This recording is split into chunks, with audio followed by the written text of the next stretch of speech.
Bonjour et bienvenue dans cette vidéo dans laquelle il sera question des actions mécaniques et dans laquelle on apprendra ensemble à construire un diagramme objet-interaction. Commençons dans un premier temps par définir ce qu'est une action mécanique en physique. En physique, on s'intéresse uniquement aux actions dites mécaniques, qui ont soit pour effet de déformer un objet, par exemple lorsqu'on écrase une canette vide, de modifier la trajectoire d'un objet, ça peut être le cas d'une personne qui tape dans un ballon, ou alors de modifier la vitesse d'un objet, comme par exemple lorsqu'on pousse un chariot qui est initialement immobile. Bien entendu, il existe également des actions non mécaniques, comme penser à quelqu'un ou alors réfléchir. Ces actions non mécaniques n'auront pas d'intérêt en physique. D'autre part, quand le terme action est employé, cela sous-entend que l'on parle d'une action mécanique. Au final, lorsqu'une action mécanique a lieu, cela nécessite au moins deux objets.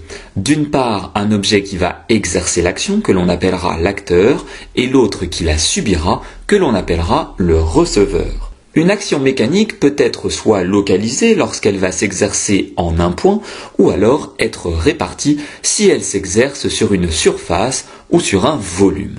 D'autre part, il existe deux types d'actions mécaniques. D'une part, l'action mécanique dite de contact, lorsque l'objet va agir sur un autre en le touchant.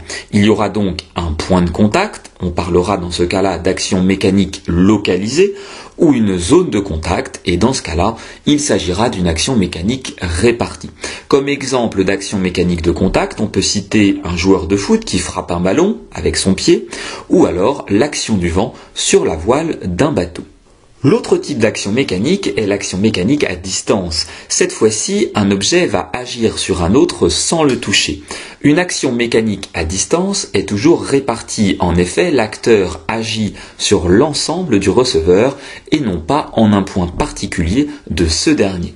On peut par exemple citer l'action d'un aimant sur un autre ou alors l'action de la Terre sur une pomme. En effet, la Terre va attirer la pomme vers elle, c'est le phénomène de gravité. Maintenant que la définition d'action mécanique a été donnée, passons au diagramme objet-interaction.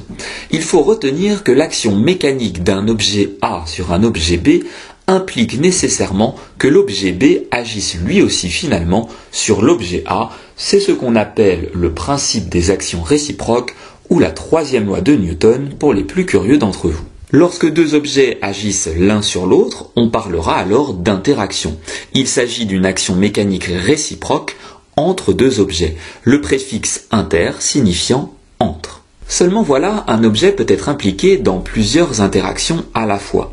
Il sera donc intéressant de recenser l'ensemble des interactions dans lesquelles il est impliqué en construisant ce qu'on appelle un diagramme objet-interaction que l'on appelle également un DOI. Voyons donc quelles sont les étapes de construction d'un DOI. Dans un premier temps, il est nécessaire d'identifier l'objet étudié que l'on appellera le système. On le placera au centre du DOI dans un ovale.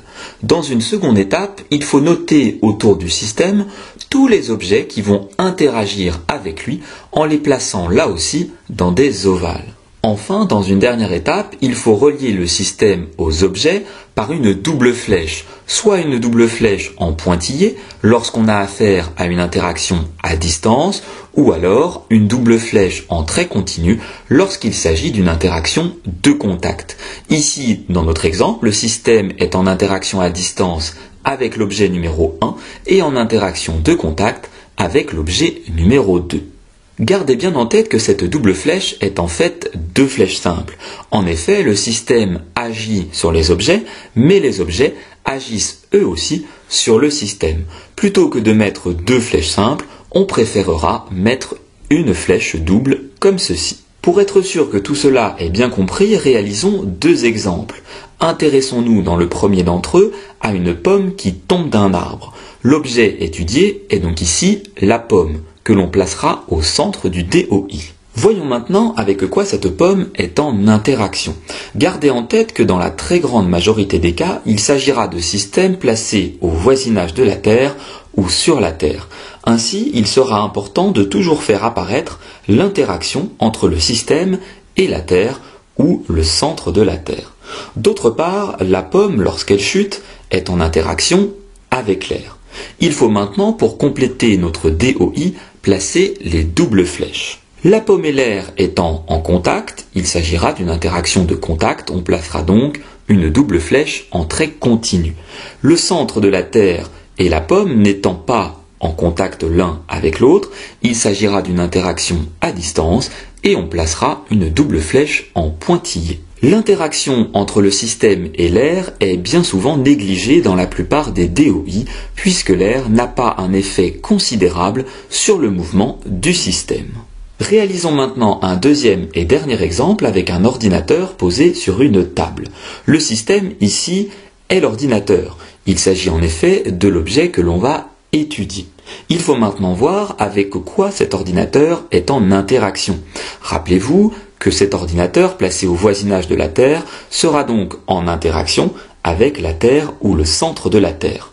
D'autre part, cet ordinateur est en interaction avec la table sur laquelle il repose. On négligera ici l'interaction entre l'ordinateur et l'air n'ayant pas une action importante sur l'ordinateur. L'ordinateur et la table étant en contact, il s'agira d'une interaction de contact, et le centre de la Terre et l'ordinateur n'étant pas en contact, on placera donc une double flèche en pointillé indiquant qu'il s'agit ici d'une interaction à distance. Pour terminer cette vidéo, faisons une remarque importante. On l'a dit tout à l'heure, tout objet qui se trouve sur la Terre ou à son voisinage est soumis à la gravité terrestre, ce qui signifie que l'objet est attiré vers le centre de la Terre. Seulement voilà, il faut avoir à l'esprit que l'objet attire lui aussi la Terre vers lui. Mais étant bien plus léger, c'est-à-dire sa masse étant bien inférieure à celle de la Terre, c'est lui qui se déplacera et non l'inverse. Prenons le cas d'un parachutiste qui est donc soumis lui aussi à la gravité terrestre. Cela signifie que le parachutiste est attiré par la Terre. Mais attention, le parachutiste attire lui aussi la Terre vers lui.